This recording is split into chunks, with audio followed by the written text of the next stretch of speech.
حبايب قلب مروه العزب، عاملين ايه؟ وحشتوني جدا. طبعا انا قلت لكم في رمضان ان شاء الله هعمل معاكم القهوه، وهنتكلم في موضوع ضروري عايزه اتكلم معاكم فيه. هتقولوا لي ايه هو؟ هقول لكم تعالوا نسمعه. واحنا بنعمل القهوه. انا دلوقتي كنت بادئه الفيديو بس ما كانش بيعد عليا، فكان يعني ايه، مش بيسجل يعني.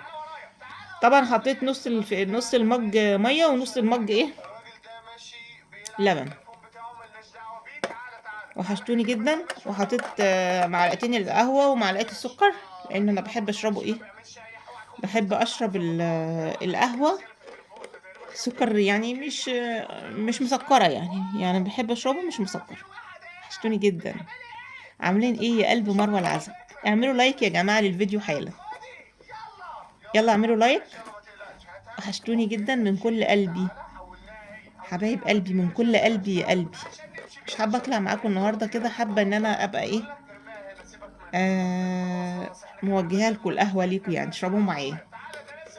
يلا يا جماعه، اللي مش مشترك في القناه يشترك، واللي مش عامل لايك يعمل لايك حالا. وحشتوني جدا. مين يجي يشرب معايا القهوه بتاعتي بقى؟ على فكره انا لو اديتوني ثقه النهارده ان انتوا هتتابعوني وانا بشرب فنجان القهوه بعد الفطار، ان شاء الله يوميا هتلاقوني بفتح ان شاء الله لايفات وبعمل لكم فيديوهات حلوه. وحشتوني قلبي مروه العزب، وحشتوني قلبي قلبي وروحي. احنا يا جماعة اتعودنا لما تكون ست متجوزة راجل كويس، يعني الست تكون متجوزة راجل كويس، مش راجل اي كلام، راجل كويس. بيديلها مرتبه، بيديلها اللي معاه، حنين عليها. فبالتالي لما بيجي هو يصرف بتبقى الواحدة قلقانة على فلوسه شوية، قلقانة على قرشه. مخلفة بنت، مخلفة ولد، عايز تعمل لهم مستقبل، تدخل جمعيات بأقل الفلوس. يعني الست بتخش جمعيات بأقل الفلوس عشان خاطر تساعد جوزها. انتوا فاهمين؟ انتوا فاهمين لما الست بتكون مخلصة بتبقى عاملة ازاي؟ والراجل اللي بيساعدها على كده، لان الراجل حنين معاها. فلما بيكون الراجل حنين، انسي انسي انسي انسي، لا يمكن ان هو يخونها في حاجة ولا اي حاجة، لان هو بيجي يديلها مرتبه كله. معنى كده ان هو راجل يتشال على الراس.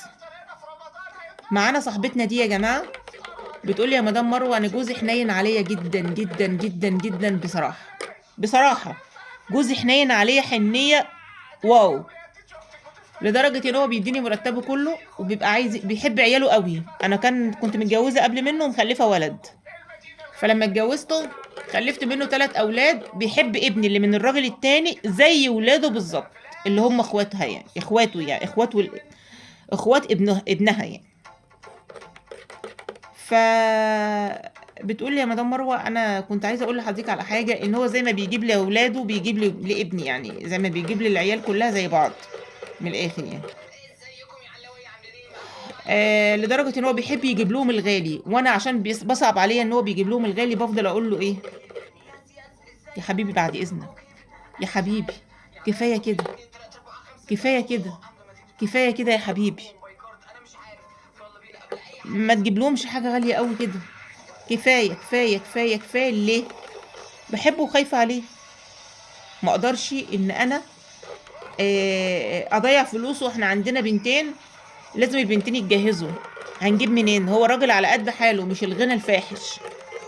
لما يروح يجيب لهم طقم ب1000 جنيه بقول له لا، طب ما بدل ما نجيب ب1000 جنيه نروح نجيب بايه، ب300 جنيه. بدل لما نجيب ب100 جنيه نجيب ب50.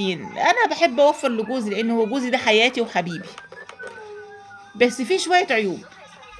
قلت لها انت بتحكي عن راجل، الفاكهه ماليلك التلاجة فاكهه، جبن ماليلك التلاجة جبن، خيرات الله كلها موجودة عندك، لسه عايزة ايه تاني؟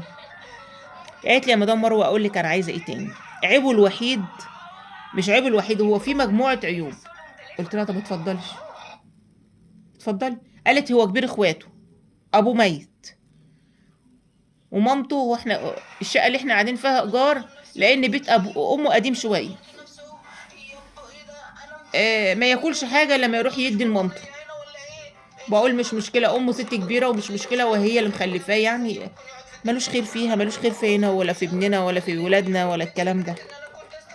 بس ما وصلتش بقى ان هو لا اخين اصغر منه واختين اصغر منه، ان هو في الاعياد والمواسم ورمضان يروح يستلف عشان يروح يجيب لهم الحاجات دي، يجيب لهم اللحمه في الاعياد للولدين والبنتين اخواته، يستلف عشان يروح يجيب كفة شيء لاخواته.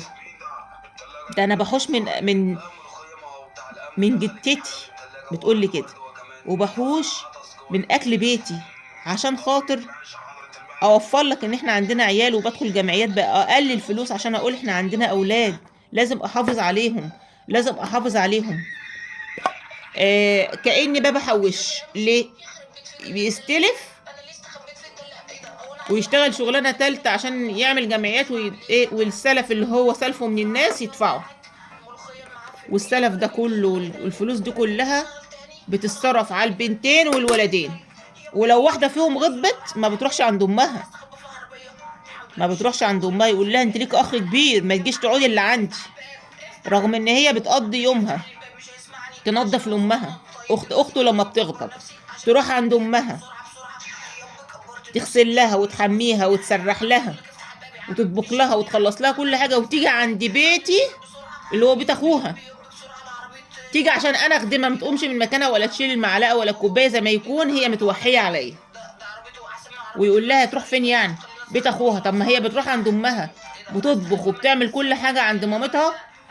طيب ما هو بالمره يا جماعه، بتقول ما هو بالمره بتكمل قعدتها، بدل ما هي تيجي تكمل قعدتها عندنا وانا اللي اخدمها.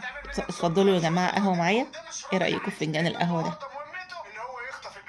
ايه رايكم بقى بامانه فنجان القهوه ده تشربوه معايا؟ يلا حبايب قلبي، والله حبايب قلب مروه العزب وروح قلب مروه العزب اللي بتحبكم من قلبها، اعملوا لايك يا جماعه، اعملوا لايك. ولما بتكون اخته الصغيره دي غضبانه، لان اللي بتغضب دي الصغيره غضبانه، زي ما بيجيب لبناته في العيد بيجيب لها، بيجيب لعيالها البت والولد، ما بيخليش بس بعد الغداء اخته تقوم تشيل طبق تحطه في الحوض، يقول لها انت جايه هنا يا حبيبه قلبي ضيفه، جايه هنا ما تقوميش من مكانك، احنا عندنا عيالنا يحوشوا وعندنا ست الكل. عيوبه ضغط على مميزاته. فبتقول لكم بالله عليكم انا ما عنتش قادره ان انا استحمل دي، بتغضب لو قعدت شهر في بيت جوزها بتيجي تقعد عندي 3 شهور، جوزها بيشرب وكده وبيبهدلها، فبتيجي تقعد عندي انا مش يعني انا مش عارفه عيالي في ثانويه عامه، مش عارفه ان انا اذاكر لهم، مش عارفه ان هم يشوفوا واجباتهم يعني. فلو سمحتم يا جماعه لايك للفيديو وتقولوا لي بامانه اللي زي دي تتصرف ازاي مع العيله دي يعني. بحبكم، باي باي.